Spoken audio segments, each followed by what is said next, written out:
Hello everyone and welcome back to a new video. Shawn's the name and finance is the game today. Hey, thanks Shawn. We've got breaking news, most commonly known as the stock trading app that charges its users $0 in trading fees, aka Robinhood, has just clapped back.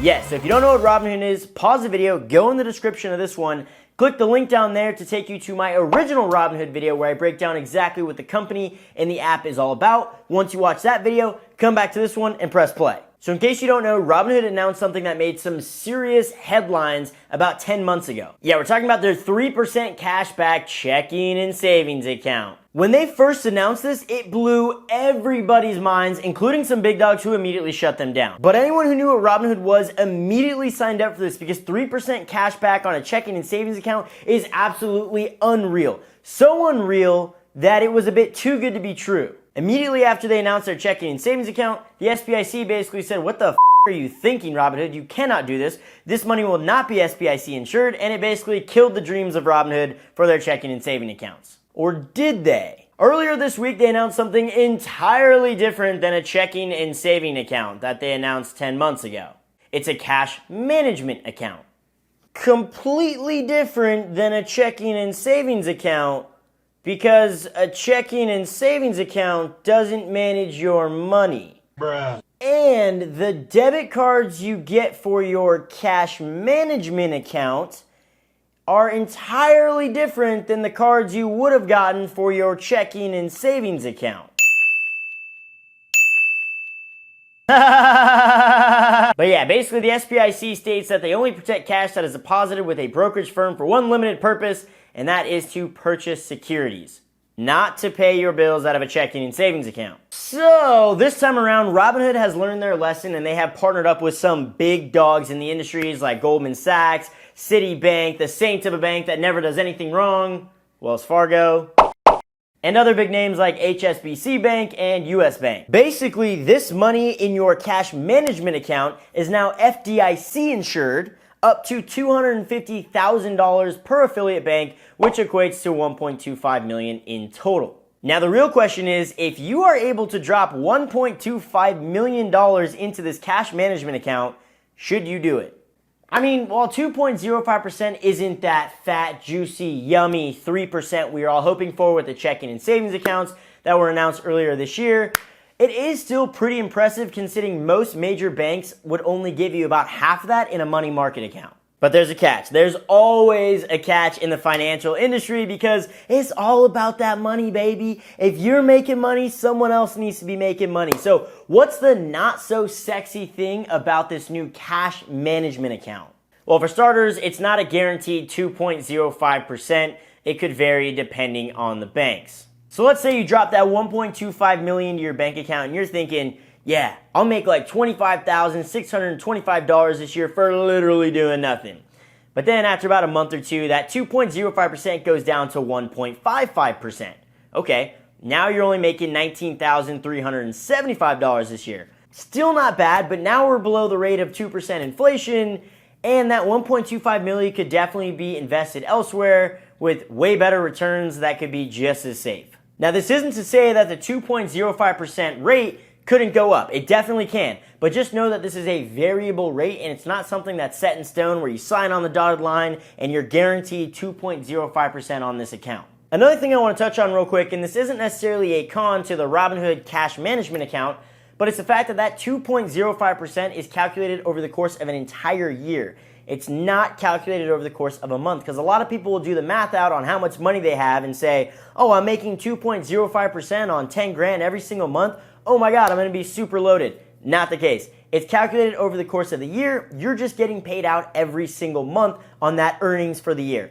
Good news is that Robinhood does actually calculate it based on compound interest. So the money you make is then compounded and calculated for the next month when you get paid. So you are getting 2.05% over the course of the year, but your money is growing every single month, which is actually really dope. But the thing that is irking me the most and that's pissing me off the most about this entire Robinhood cash management account is the fact that there are some hidden fees, and a lot of people will not know about these fees because Robinhood claims we don't have any fees with this cash management account. And that's true. They don't have any fees, but their affiliate banks do. It's most likely just a marketing trick for Robinhood to say, no, we're not the ones charging you all these fees, it's our affiliate banks. But we could all assume that Robinhood is probably getting a kickback on all of those fees. I mean, there's fees like getting paper statements and check deliveries and receipts and insane wire transfer fees. And the one that irks me the absolute most is the fact that they say, hey, Shawn, come put your money in our account. Come drop as much money as you want into our account, and it's totally free. Drop money in here. But if you want to pull that money back out into your bank account, yeah, we're going to charge you $75 to do that. Not $5, 75 big ones. That's insane. Why? Because the average Robinhood user is not a big baller. The reason Robinhood got so popular and it is what it is today is because they basically marketed to a bunch of young, dumb people like me and said, hey, stop paying $5 to $10 to $15 every transaction you do in the stock market. Come trade with us for free. I know you don't have much money to invest in. That's fine. Drop $100 in this account. You can start investing basically for free today. So come do it. And all of us dumb young people heard those 4 letters that we love, F-R-E-E, and was like, I am there. I am down. Let's do it. It's hella cheap. Can you blame us? So what do you think everyone is going to do once they hear about this cash management account? Hey, yo, J-Boy, you see that Robinhood brought back that thing that gives us free money? Yeah, dude. I'm like number 432,000 on the wait list. Let's go. Oh, dude, same. I'm like 500,000 on the list, but I've been clicking on the app every single day, getting closer and closer to the front. Nice. Dude, I'm gonna drop my entire life savings into this account so I can become super rich. Dude, you're dropping all 2,000 in it? Yup. Hands down, this scenario has probably happened thousands of times since this cash management account has been announced.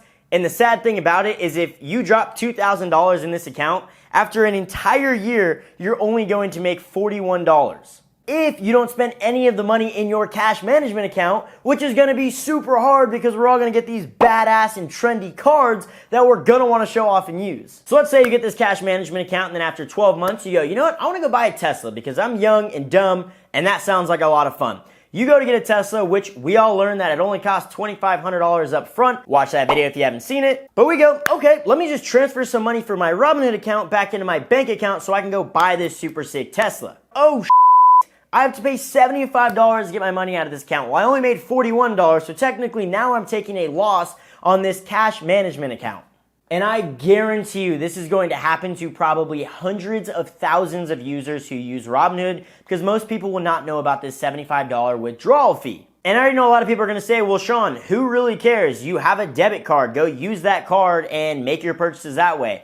And I agree. You can make some purchases with your debit card, which, by the way, has some amazing, amazing protection. Robinhood has done a phenomenal job with the card protection on that, so kudos there. But this cash management account is going to be hard to use for large purchases and could give you some issues for asset verification scenarios, so it's not a bank account. And honestly, I mean, that's my biggest gripe with this cash management account. The variable interest rate, no big deal in my opinion, and $75 wouldn't really be a major issue in most investment portfolios, but the fact that this is on Robinhood and the average user on Robinhood is very dirt poor and only has a couple $100s in their account, this is going to kill a lot of people. In fact, I guarantee it's going to kill 99% of people who don't read the fine print. But I mean, other than those few things, I mean, this cash management account does seem pretty legit this time. And I did join the waitlist, so we'll see if it actually does come to fruition. But am I going to drop a lot of money in this account when I do get to the front line of the waitlist?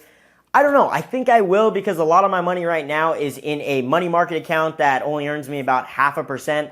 But I have been debating a lot of larger investment strategies lately. And because of that, it kind of turns me off from the Robinhood cash management account because another slight bummer, which isn't going to affect most people, but some people will run into this issue, and it's the fact that you can't draw large amounts of money out of this account very easily. Robinhood has this withdrawal limit of $510 out of an ATM or $5,000 that month out of an ATM, and only $50,000 can be transferred out during a single business day. So again, if you want to participate in a large investment, you can't get access to those funds right away. You have to get $50,000 a day Not a huge deal, but again, you're going to be charged $75 on each one of those transfers, and it's going to take you like 25 days to get all of your money out if you had the full $1.25 million in that account. Which is crazy, because if you did make 25 transfers out of that account, Robinhood would make like $1,875 on it, which you're literally just trying to transfer it back into your bank account. So food for thought, but I do think I am going to be dropping some money in this account. I will say I don't see a ton of value in this Robinhood cash management account past $40,000, because again, you're going to be generating and accruing money in there. So if you want to pull more than that $50,000 out, you're going to run into some issues. But if you were to drop $40,000 in this account, you'd still make some very good interest on it. And it's pretty safe to kind of move around and do whatever you like with it. But if you've got tons of cash laying around, more than $40,000, $50,000, you really shouldn't be using this Robinhood cash management account. You should be investing that money elsewhere. That's going to give you a way higher return than a 2.0% variable interest rate. You could easily go get 4 to 7% on a very safe investment. So overall thoughts, I'd probably have to give it a B. It's not great, but it is still very good. Let me know what you think in the comments down below, but I will say I'm no financial advisor, so do not take my advice seriously or legally or any of this BS, but I will say if you're planning on dropping less than $5,000 into this cash management account, I don't really recommend it. Because on $5,000, you're only going to be making about $102 a year in the interest that you're going to be getting if the interest rate doesn't go down. So again, if you're going to transfer money out, you're not really going to be making a whole lot. However, if you are going to put more than $5,000 in this account, I do see it being very useful, and it could make you some good money. Either way, that's my 2 cents on this new Robinhood feature. I think it's cool that Robinhood's trying to work their way into different industries, and I love their user interface, and I love them always coming up with these game-changing ideas in the financial industry. So I do wish them the best of luck. I do hope that it actually does come to fruition, and I hope that people can make some good money with it. So we'll see what happens. Again, let me know your thoughts down below. I'd love to hear your feedback on this. And also, if you enjoyed the video or found it helpful at all, please hit that like button and please share it with a friend. Because if you do that, I'd love you long time. Otherwise, subscribe if you're new around here, and I will see you in the next video.